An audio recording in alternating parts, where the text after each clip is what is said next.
Hello বন্ধুরা, আসসালামু আলাইকুম। Dear medicine tips with YouTube চ্যানেলে আপনাকে স্বাগতম।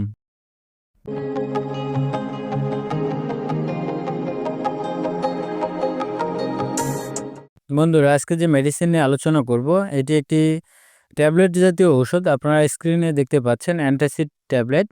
এটি একটি গ্যাস্ট্রিক জাতীয় ট্যাবলেট। এটি বাজারে দুটি ক্যাটাগরিতে পাওয়া যায়। একটি হচ্ছে সিরাপ আকারে, আরেকটি হচ্ছে ট্যাবলেট আকারে।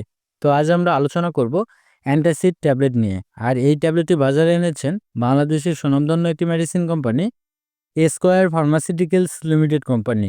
তো বন্ধুরা, আজকের আলোচনায় থাকছে এই অ্যান্টাসিড ট্যাবলেটটির কার্যকারিতাগুলো কি, কোন কোন রোগে এই অ্যান্টাসিড ট্যাবলেটটি নির্দেশিত, সেবনবিধি কি, বা কীভাবে খাবেন, এর ডোজ কি, বর্তমান বাজার মূল্য কত, কারা এই ট্যাবলেটটি খেতে পারবে এবং কারা এই ট্যাবলেটটি খেতে পারবে না, এবং গর্ভাবস্থায় বা স্তন্যদানকালে এই অ্যান্টাসিড ট্যাবলেটটি সেবন করা যাবে কিনা, এবং এই ট্যাবলেটটির পার্শ্ব প্রতিক্রিয়াগুলো কি, জানা অজানা বিস্তারিত আলোচনা করব আজকের ভিডিওতে।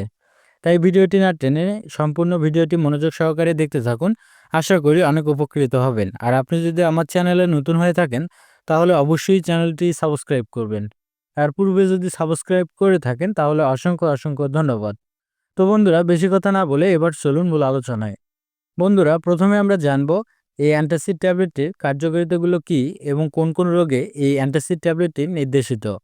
বন্ধুরা, এই ট্যাবলেটটির কার্যকারিতাগুলো বলতে গেলে এই ট্যাবলেটটি মানুষের গ্যাস্ট্রিক জনিত যে সমস্যাগুলো দেখা দেয় সেই সমস্যাগুলো দূর করতে এই অ্যান্টাসিড ট্যাবলেটটি নির্দেশিত।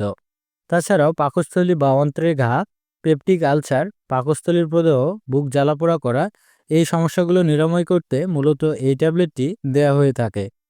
তাছাড়াও যে সকল রোগীদের অতিরিক্ত গ্যাস্ট্রিকের কারণে বুক জ্বালাপোড়া করে এবং ঘন ঘন বদহজম হয়, অতিরিক্ত গ্যাস্ট্রিকের কারণে পেট ফাঁপা বা পেটে ব্যথা করে, সেই সকল রোগীদের এই সমস্যাগুলো সমাধানের জন্য এই অ্যান্টাসিড ট্যাবলেটটি দেওয়া হয়ে থাকে। এই অ্যান্টাসিড ট্যাবলেটটি সেবন করার ফলে বুক ব্যথা বা বুকে জ্বালাপোড়া করা, অতিরিক্ত গ্যাস্ট্রিকের কারণে অতিরিক্ত বায়ু বের হওয়া এবং পেটে অতিরিক্ত গ্যাস্ট্রিক, তাদের জন্য এই অ্যান্টাসিড ট্যাবলেটটি গুরুত্বপূর্ণ কাজ করে। এক কথায় বলতে গেলে গ্যাস্ট্রিক জনিত যে সকল সমস্যাগুলো সৃষ্টি হয় সে সকল সমস্যাগুলো দূর করতে মূলত এই অ্যান্টাসিড ট্যাবলেটটি দেওয়া হয়ে থাকে এবং কার্যকর ওষুধ হিসেবে কাজ করে।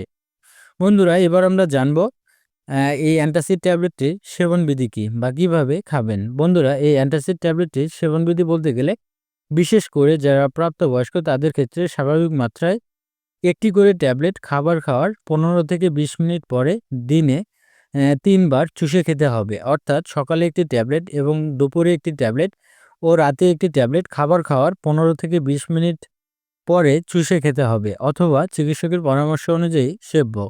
কেননা চিকিৎসক আপনার সার্বিক দিক বিবেচনা করে ওজন, বয়স ও রোগের উপর ভিত্তি করে এর মাত্রা ও ডোজ নির্ধারণ করবে। তাই ট্যাবলেটটি সেবন করার পূর্বে অবশ্যই একজন চিকিৎসকের পরামর্শ নিয়েই সেবন করবেন। বন্ধুরা, এবার আমরা জানবো এই অ্যান্টাসিড ট্যাবলেটের পার্শ্ব প্রতিক্রিয়াগুলো কী। বন্ধুরা, এই অ্যান্টাসিড ট্যাবলেটের পার্শ্ব প্রতিক্রিয়ার কথা বলতে গেলে বন্ধুরা, আমরা সবাই জানি প্রতিটি মেডিসিনেরই কিছু না কিছু পার্শ্ব প্রতিক্রিয়া থাকে। ঠিক তেমনই এই অ্যান্টাসিড ট্যাবলেটেরও কিছু পার্শ্ব প্রতিক্রিয়া রয়েছে। যেমন ডায়রিয়া হতে পারে, বমি বমি ভাব হতে পারে, পেটে ব্যথা হতে পারে ইত্যাদি সমস্যা পার্শ্ব প্রতিক্রিয়া হিসেবে দেখা দিতে পারে। তবে এই অস্থায়ী সমস্যাগুলো অন্যদের ক্ষেত্রে নাও দেখা দিতে পারে। বন্ধুরা, এবার আমরা জানবো এই অ্যান্টাসিড ট্যাবলেটটি গর্ভাবস্থায় বা স্তন্যদানকালে সেবন করা যাবে কিনা। বন্ধুরা, এই অ্যান্টাসিড ট্যাবলেটটি গর্ভাবস্থায় বা স্তন্যদানকালে এই ট্যাবলেটটি সেবন করা উচিত নয়। অর্থাৎ গর্ভাবস্থায় বা স্তন্যদানকালে এই ট্যাবলেটটি সেবন করা থেকে বিরত থাকতে হবে। বন্ধুরা, এবার আমরা জানবো এই অ্যান্টাসিড ট্যাবলেটটির বর্তমান বাজার মূল্য কত। বন্ধুরা, এই অ্যান্টাসিড ট্যাবলেটটির বর্তমান বাজার মূল্য বলতে গেলে অ্যান্টাসিড একটি ট্যাবলেটের মূল্য মাত্র 1 টাকা, যা আপনারা আপনাদের নিকটস্থ ফার্মেসি থেকে কিনতে পারবেন। এই ছিল আজকের ভিডিও। ধন্যবাদ। ভালো থাকবেন, সুস্থ থাকবেন। নিত্য নতুন মেডিসিন সম্পর্কে ভিডিও পেতে আমাদের চ্যানেলের সাথেই থাকবেন। ধন্যবাদ।